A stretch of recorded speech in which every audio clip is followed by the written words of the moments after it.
Pa se spomnite znamke Subaru? Sprašujem malo retorično, pa malo zajedljivo, ker je bila pred leti to pri nas precej aktivna znamka. In čeprav Subaru letno po svetu proda okrog 1 milijon vozil, največ seveda v ZDA, se mi zdi, da so pri nas na to znamko kar malo pozabili. Kar pomislite, kdaj ste pri nas nazadnje gledali test Subaruja? Vam malo pomagam, že kar nekaj let ne. In mimogrede, tudi tole ni test.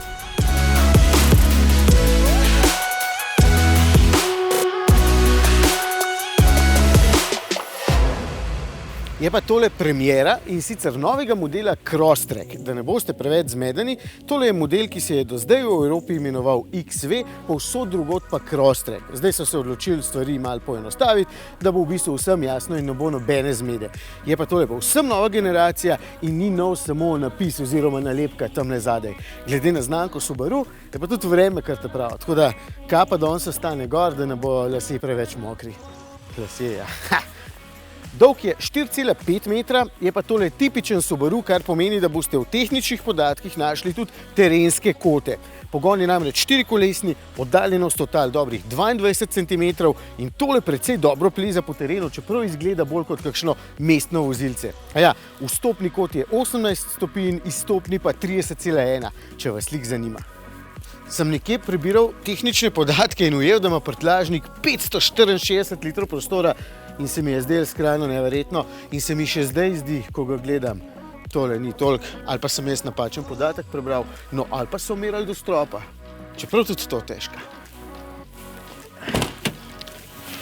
Ok, lahko pa kar takoj pohvalim, da je znotraj v bistvu res fajn. Subaruji so vedno v kakšni stvari malo posebni in tokrat se mi malo poseben zdi tale zaslon, ki bi lahko bil malo bolje prečiščen, čeprav je tudi veliko bolj napreden, kot so bili pa včasih.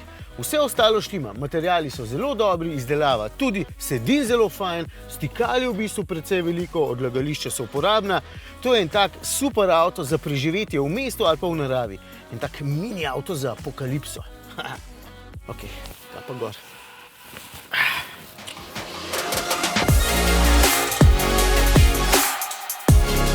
Da mi bo všeč zapeljati, sem vedel že včeraj, ko sem se iz Slovenije sploh odpravil na pot v Italijo. Subaruji so v bistvu vsi po vrsti zelo udobni in mehki, kar je totalno zakon, še posebej, ker se po drugi strani sploh tečno ne nagibajo. To pa zaradi bokserskega motorja, kjer bati v bistvu boksajo takole in to pomeni, da je motor lahko nameščen nižje in posledično je nižje tudi težišče. Zato je celo brutalni VRX STI precej udoben, med zavoji pa prava puščica. Tudi tale je v bistvu med zavoji zelo fajn, ker je podvozje fajn uigrano, krmiljenje je zakon in spet sem se spomnil, da dejansko pogrešam to znamko pri nas, ker imajo fajn avte. Mogoče malo manj fajn je edino motorizacija. Okoljska pravila so poskrbela, da brutalnih strojev v bistvu ni več v ponudbi in dizlov prav tako ne, varnostne zahteve pa, da je tudi menjalnik le samodejni, ker z ročnim določeni sistemi v bistvu ne bi delovali.